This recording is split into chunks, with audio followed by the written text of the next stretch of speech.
Welcome back to Hand Farm Revival. This is episode 2 or part 2 of the LX 266. If you watched part 1, you saw the inspection and evaluation of the tractor as I took it back to my house in suburban America.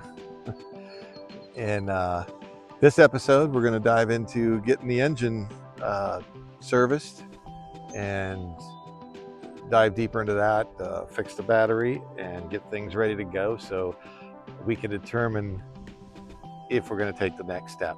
Obviously, if the engine runs, then I will replace the wheels, replace the seat, and then take a look at the deck. I can already tell you that the deck is in pretty rough shape. From the fabricated steel is it's fairly well rusted, but it's still usable. There is a hole in one side, but I think it'll be okay. Yeah, picking up where we left off on the LX 266. I had just removed the deck, and we had thoroughly reviewed all the things that were needed to get this, at least to see if the engine would run, and determine what steps we would take maybe to finish restoring this. Just watching me mess around getting the battery out. That's a 500 amp or cold cranking amp battery that comes standard in this LX 266. There you get a little shot of all the debris and the stuff that was on the electrical components. I try to clean that up, but yeah, new deck belt, and there's the new replacement battery.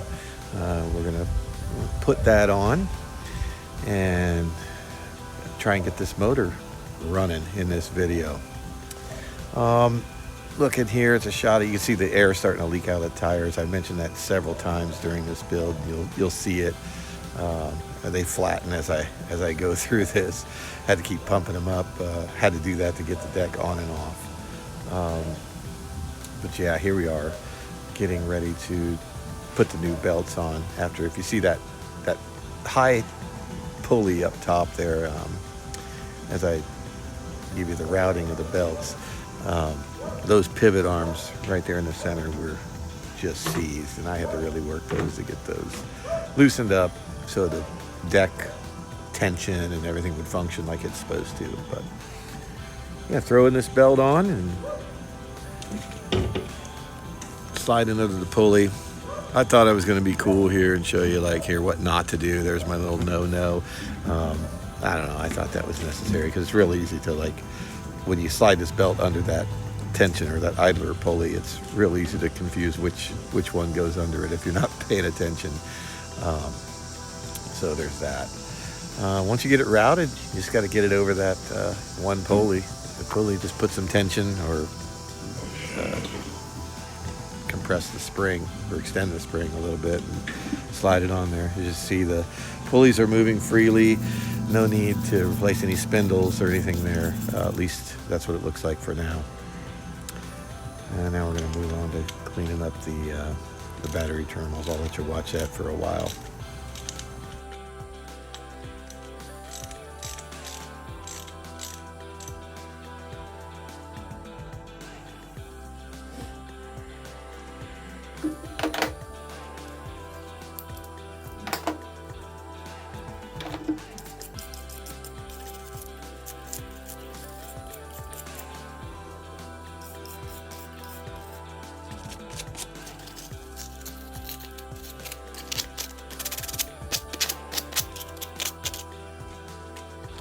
Just finishing cleaning up these terminals. What do they say? Shiny on shiny? Yeah, that's I guess the concept or what you're aiming for. The point of cleaning these terminals up is to get really good contact with your battery. I guess it kind of makes sense, but if you're wondering why I'm spending so much time on that, I just thought might as well do it right.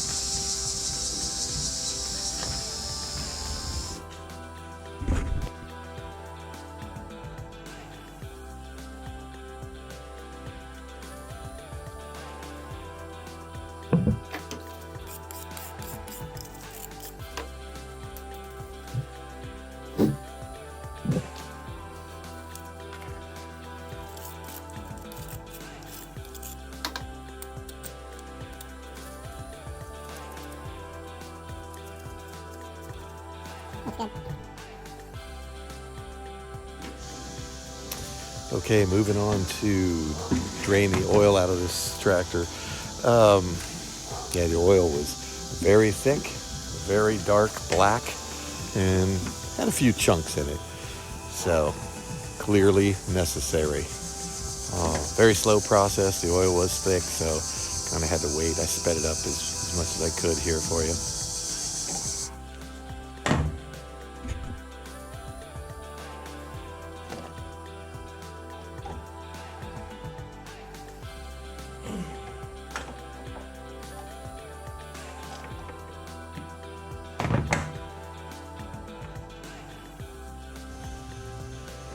And look at that.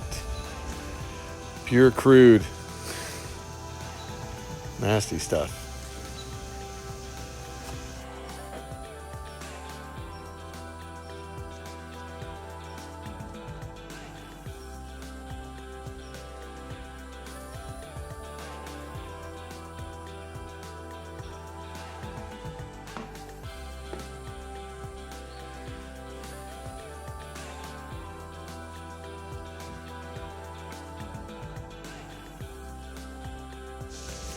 Okay, now that all the junky oil's out, we're going to get the oil filter off.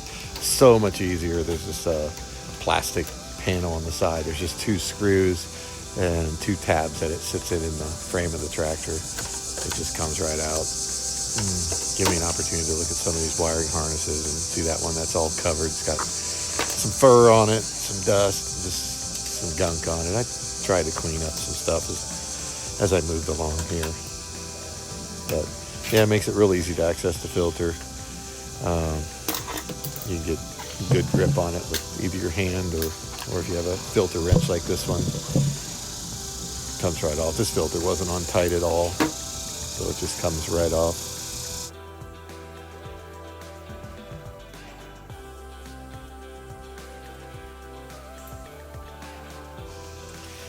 And with the filter off, there's quite a bit of oil still sitting there on top of where the filter mounts to. So I spend a good amount of time cleaning as much of the oil like I can off of that. So soak it up with a rag or with paper towels, then use a rag.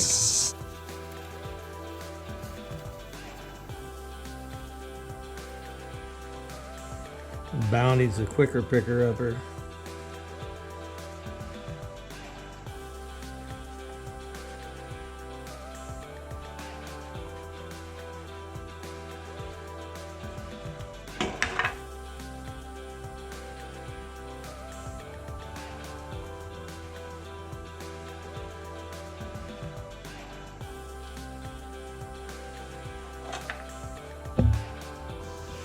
Yeah, so as we wrap up the filter here, you'll see the dirty filter. And if you notice, just under the foot pad for the tractor, you'll see I have an old cookie sheet under there. I wasn't letting all this oil just land on my garage floor. I was catching it with that. And you'll see here, I'll pick this pan up and I'll dump this sludge into the jug with the rest of the oil.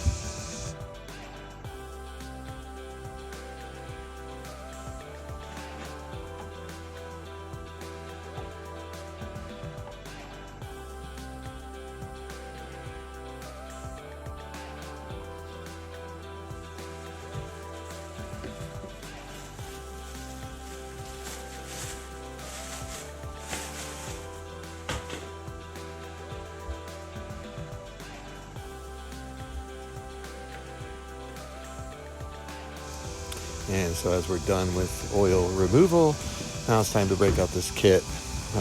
I ordered online on Amazon, and it's the LG 240 kit for several of the John Deere tractors, but give you a little box opening tour here.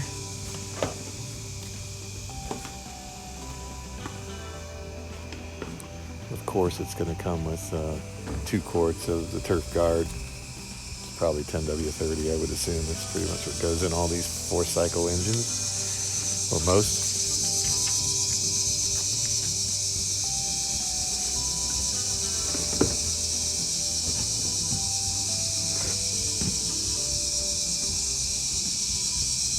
You got your air filter, oil filter, foam cover for the air filter. Gets like large debris. Then there's the fuel filter, nice and clean, and accidentally the fuel filter again, and then the spark plug.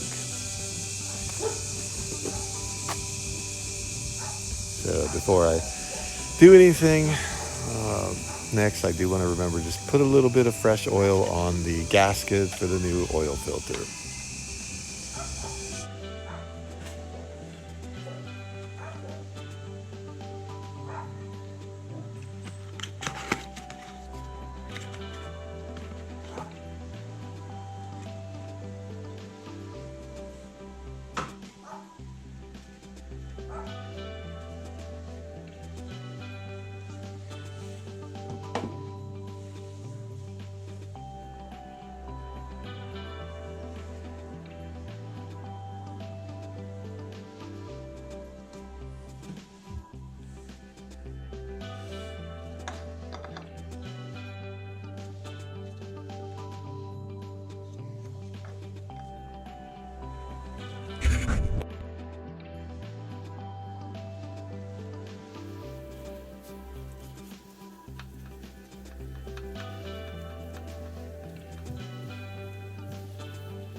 All right, now our oil filter's on.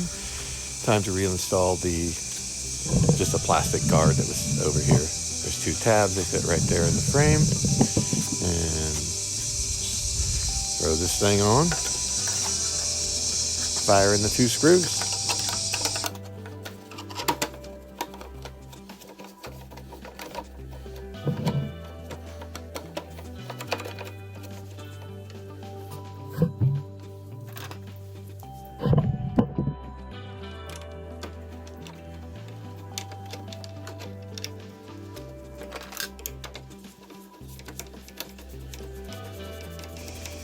So I'm actually doing this voiceover at about 9 o'clock at night here in the summer, and hopefully you can hear all the noise in the background.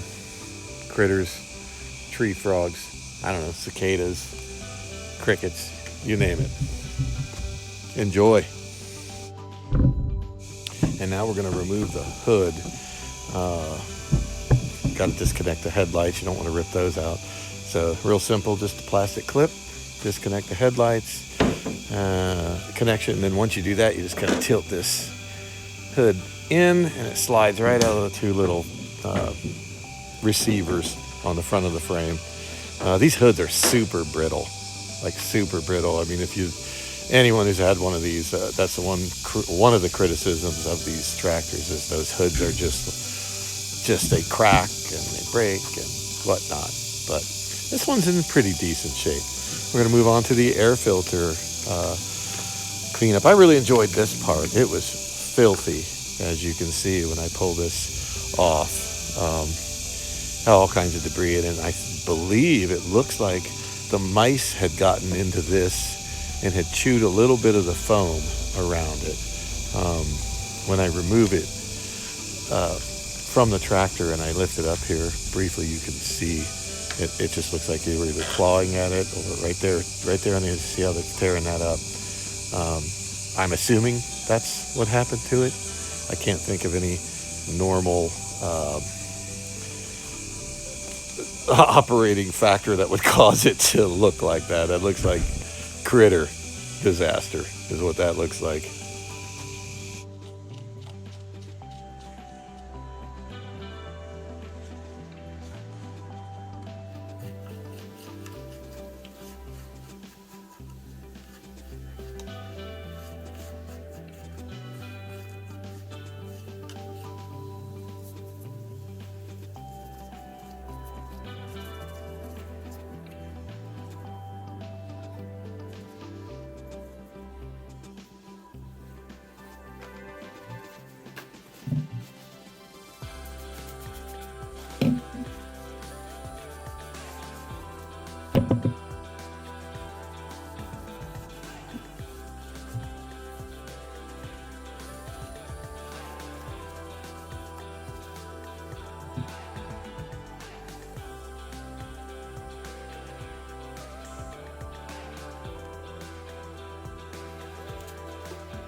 I was really glad here that I had done the cleaning of this. This just looks really nice. I cleaned up that air filter and then cleaned off the top of the engine. It just looked really nice. A lot of satisfaction out of cleaning that.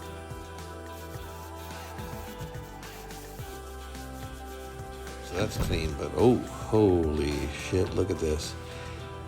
That's dirty. I don't know if I'm going to clean that. But yeah, here we're tackling the spark plug. Right there where the spark plug's located, that's where the mice, well, I would say they were living.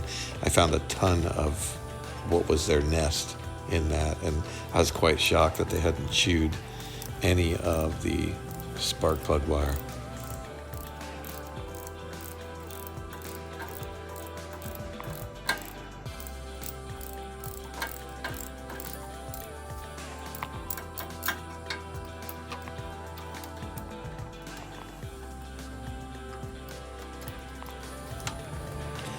Oh, look at the old plug. Actually doesn't look bad at all. Fairly dry, but not much carbon. That's good news.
Ah, the fuel filter. These things suck. Super easy concept. You get the spring clamps receded back, but man, it's always tough pulling the hoses off of that. If I was changing the fuel lines, I wouldn't care, but not in this case. Fuel lines were in pretty decent shape, still pretty soft, so I'm leaving them for now.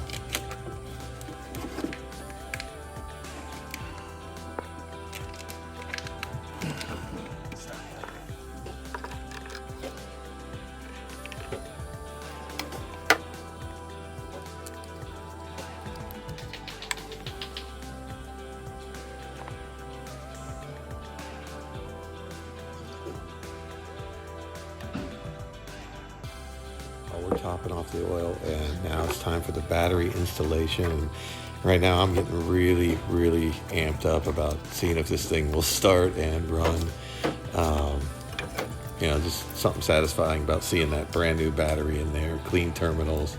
We're gonna get it connected and see what happens. Really excited at this point.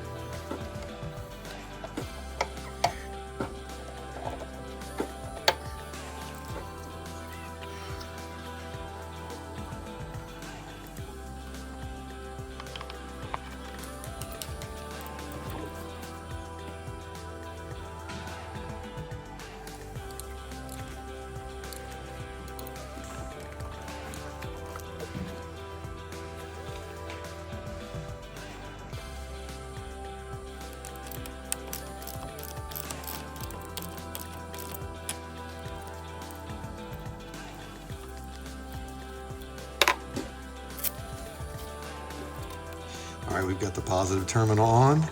We're going to connect the negative terminal, and that will wrap up all the items I wanted to do to get this thing ready to go. And here it is, the moment of truth. Will it run? Moment of truth. Lights. Choke up.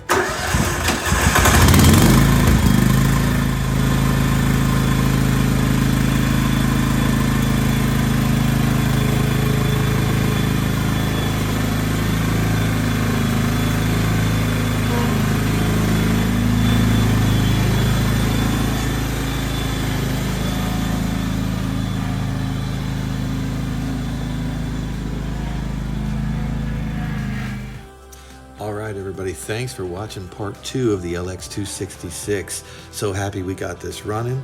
If you like what you're seeing, make sure you subscribe to the channel and give me a like.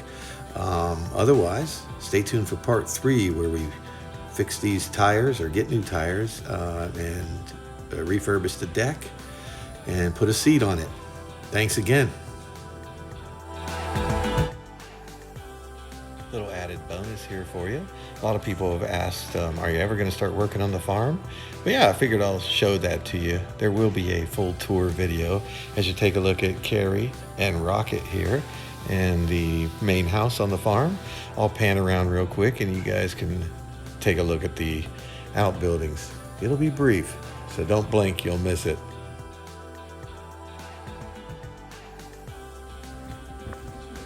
Well, guys, this is it. This is the project.